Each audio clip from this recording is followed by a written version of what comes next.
Did you watch the VP debate? That was probably the last debate we're going to see before. I mean, people are already starting to vote, and early voting in some states around the country, but does not look like we're going to get another debate either at the presidential candidate level or the VP level. So this was it. And for many of us, probably your first chance to see at least Walz, maybe J.D. Vance as well, in that kind of setting. Even if you had been a J.D. Vance supporter, if you were outside of Ohio, you didn't watch like his Ohio Senate when he was running for Senate, like any of the debates like that. So, and the same thing with Walz. Even if you were kind of knew who he was as governor, as a member of Congress, it's a different level when you're on this stage, when every network is covering it. I will say this. I do think the networks, CBS this time, not great.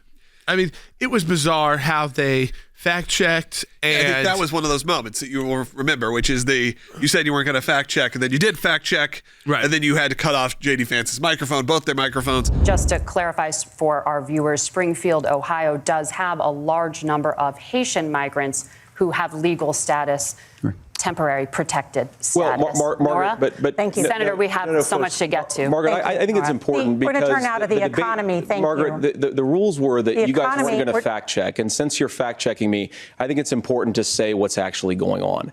So there's an application called the CBP One app, where you can go on as an illegal migrant, apply for asylum or apply for parole, and be granted legal status at the wave of a Kamala Harris open border wand. That is not a person coming in, applying for a green card and waiting for 10 years. That is the facilitation of illegal immigration, Margaret, by our own leadership. Thank you, Senator, for describing the legal process. We have so much to get to, Senator. Those laws have been on the books since 1990. Thank you, gentlemen. The CBP One app has not been on the books since 1990. It's something that Kamala Harris created, Margaret. Gentlemen, the audience can't hear you because your mics are cut. We have so much we want to get to. Thank you for explaining the legal process. They did not stay out of it. In fact, they mocked J.D. Vance at one point, too, for like saying, thanks for explaining what the law is. Yeah. Like, that's so bad for Americans to hear how a law works. Like, I got a little upset with that one because it was like, he just wanted to get in there and say, listen, this is how people who are illegal immigrants can file this piece of paperwork. And all of a sudden, it takes them from being an illegal immigrant to not an illegal immigrant. Right. I was actually unaware of how that works, and he essentially fact-checked himself, and I found that to be very interesting of how they were able to, what their terminology means, what the Democrat terminology means. So when you see that, I think, those moments ago, we can't allow this. I did not know that if I was kind of guessing the day before, that Tiananmen Square would be such a rule. That it would even come up. I wasn't aware even of this story, and it was the story of Tim Walz claiming to have been there during the events. Those would have been events to those are... Yeah, you remember it, and it's also very clear, and it's one of those things where we know he's had a relationship, the way he talks about China, that he loves China and always is discussing China. He went on his honeymoon to China. Yeah, and then there was pushback, I guess, from... That's weird, people.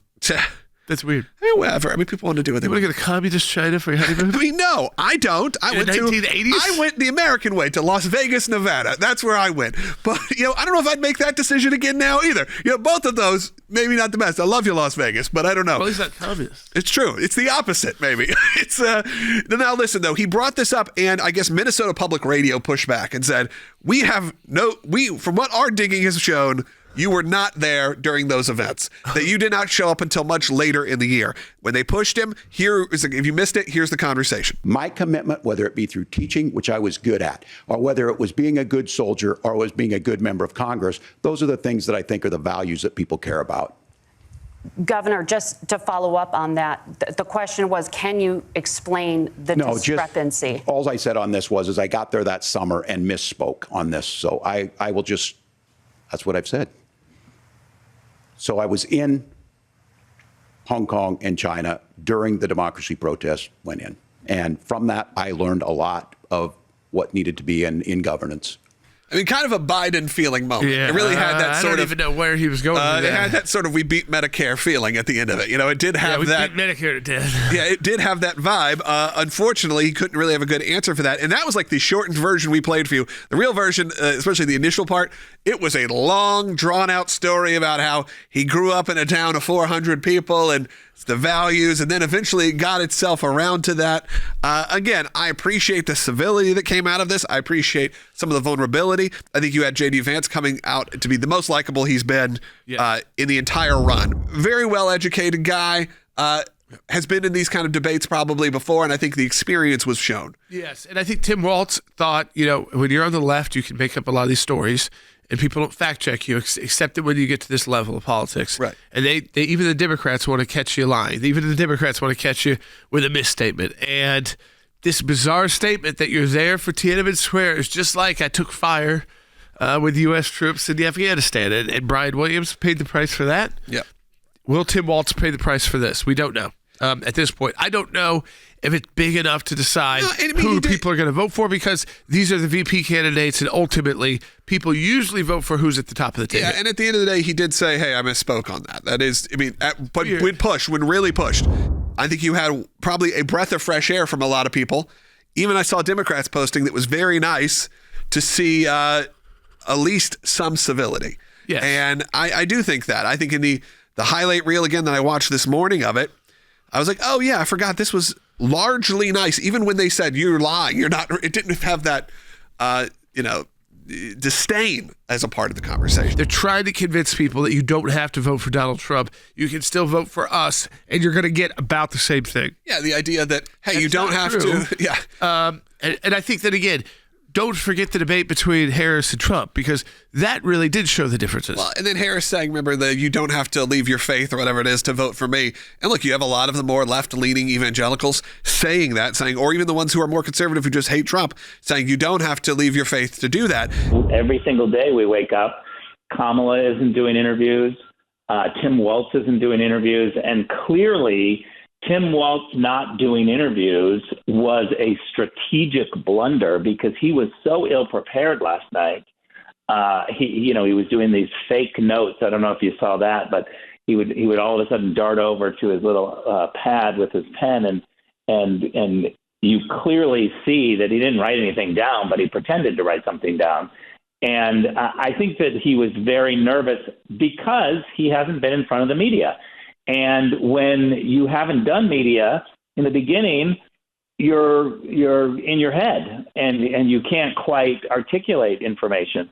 If you do it a while, if you do it and you get roughed up and you learn to think on your feet and articulate your point rather than just answer their biased question, I think then you see the value, and we saw that from J.D. Vance. He was incredible and calm and focused and was able to articulate. But look, J.D. and President Trump are doing hostile interviews constantly. They're not afraid to do them. And, Kamala is doing Oprah. It's really pathetic. Yeah, you can feel the rust on them when they don't have the time. In professional wrestling terms, they call it ring rust, which is you've been out of the ring for a long time. When you get back in, you a lot of times need a little bit of time to recover, get back at it. But when you've never had that experience, when you've never been in front of those crowds, when you've never seen that, you've never had anyone push back, and even when you have people who are probably on your side, but they're still going to fact check you a little maybe, or maybe they're going to make sure you answer that question a little bit, just one or two, the deer in the headlights moment happened.